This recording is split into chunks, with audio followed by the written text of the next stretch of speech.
What's up, guys? Welcome back to Bible Fun with the Dunns. Today we're in Daniel chapter 10. Let's get started. So chapter 10 is a short chapter full of some crazy information. Today we don't get really a new vision, but it's going to set us up for the vision that we're going to get in the next chapters. This is during the reign of King Cyrus. He's the king of Persia. Remember yesterday in chapter 9, Daniel spent some time talking to God and praying, and he was so upset about how the Israelites were sinning and not living for the Lord. And so he spent time talking to God on behalf of his people. Well, today, this chapter tells us that Daniel also fasted from delicacies, that rich food, that super fine food. He fasted from meat. He didn't eat any meat. And he didn't drink any wine for 3 weeks. And then at the end of his fast, he was standing on the bank of the Tigris River. That's what we call it today. I don't know what they called it back then, but my Bible told me it was the Tigris. With some other guys, when they see this man who's clothed in linen, and he's wearing a gold belt, a belt made of gold, and the Bible describes his appearance to be like lightning. Yes. And only Daniel can see him. The other 2 people walking by, they can't see him. No. But they feel the presence of him. And so what do they do? Run away and they hide, gone. and they're just like, because they feel the presence of this angel. It's an angel that has been in God's presence. And so although they can't see this man, Daniel can see him. They feel that something is weird, and they have a fear, and said they were trembling, and so they run and hide. So now Daniel is alone, and he sees this angel all by himself. And the Bible tells us that his strength left him. He felt super weak. And then when the angel spoke, he fell on his face to the ground. Basically, he fainted. And so the angel touches him, and he sits up. And he tells Daniel, fear not. And he says that Daniel's humbled himself before God. He tells them that his words, his prayers have been heard, and that this angel has come because of Daniel's very words. And he tells them that he was on his way to him, but he had to take a detour because he had to go fight the prince of the kingdom of Persia, which is an evil spirit or a demon. And he tells him that. So a lot of people kind of think that this angel, the Bible doesn't tell us his name, but a lot of them think this is the angel Gabriel. And then so this angel tells us while he's fighting the prince of Persia, this demonic power, the angel Michael comes and helps him fight, and he's able to come and talk to Daniel. And so Daniel is overwhelmed by this angel that is speaking to him. I mean, who would not be? And he tells this angel that he's lost his strength. And so first of all, he's seeing an angel. Second of all, the angel's speaking to him. And third of all, the angel is proud of him. That's right. It's all good stuff. It's really cool.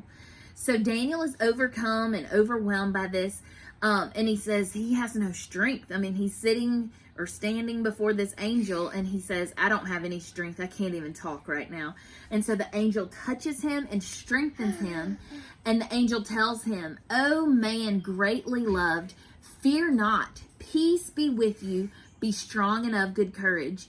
And those words are so familiar to us because we hear God tell that to so many people throughout the Bible, especially Joshua. Joshua stands out in my mind. He told them that a whole bunch. And so Daniel said that as the angel spoke to him and touched him, he felt strengthened. Well, then the angel tells him he is going to explain these visions that he's had, and I guess that's going to happen in the next couple of chapters. But he says, first, I have to go continue fighting the Prince of Persia. And so that's where chapter 10 leaves us. It's a short chapter full of all kinds of crazy information.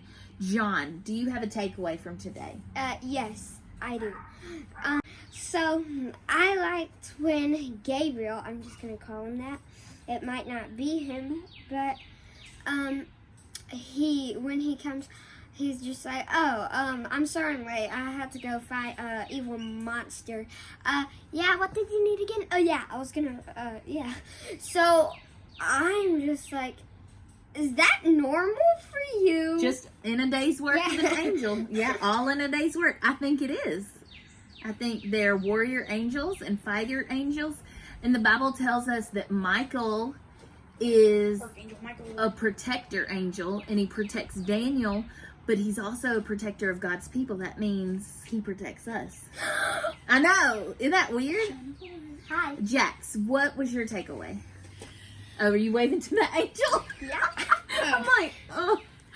Oh, I thought the neighbors were. Okay, we do need your takeaway. All right, so me and John had takeaways from the same place.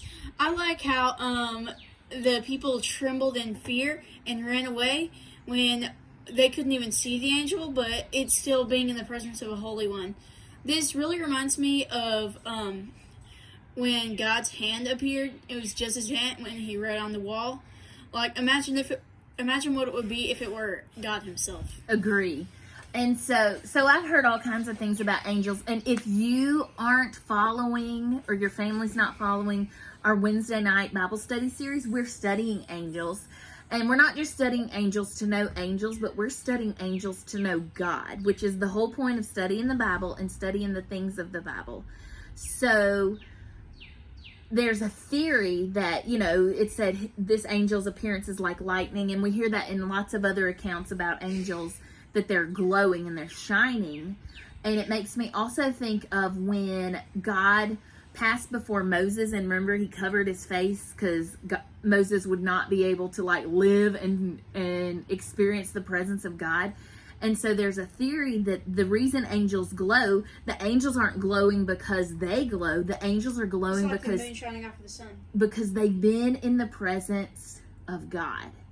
And so that's really fascinating to me. And Jax, what were you saying in yours? I had another thing come to my mind as we were talking about the hand.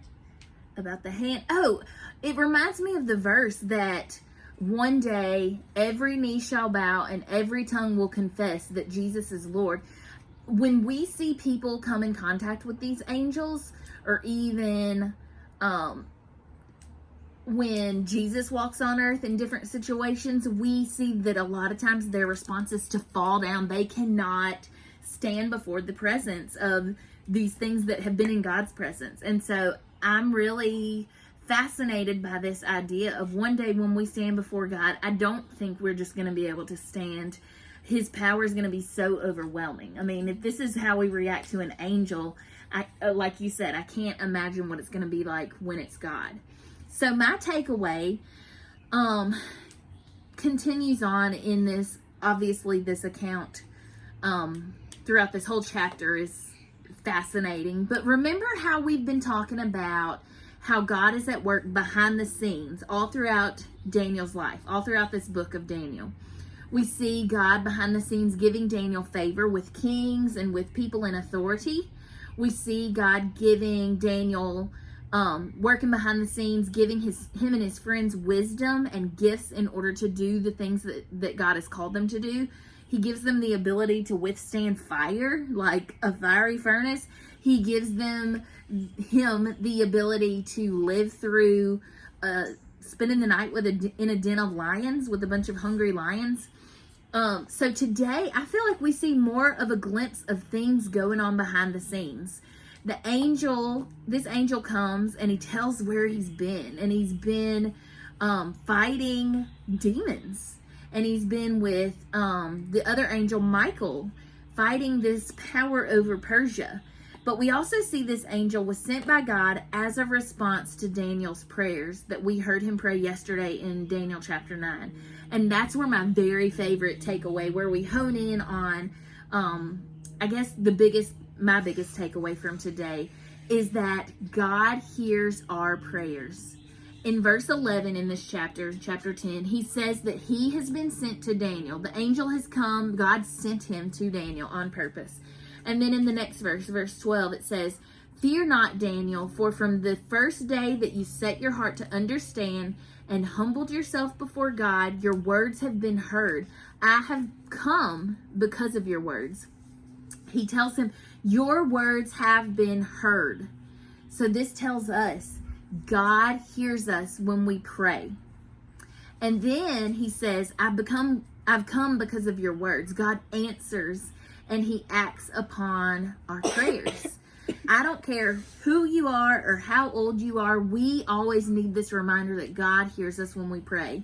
So for today's challenge, the question is, does it make you want to talk to God any differently when you know that he absolutely hears you when you pray?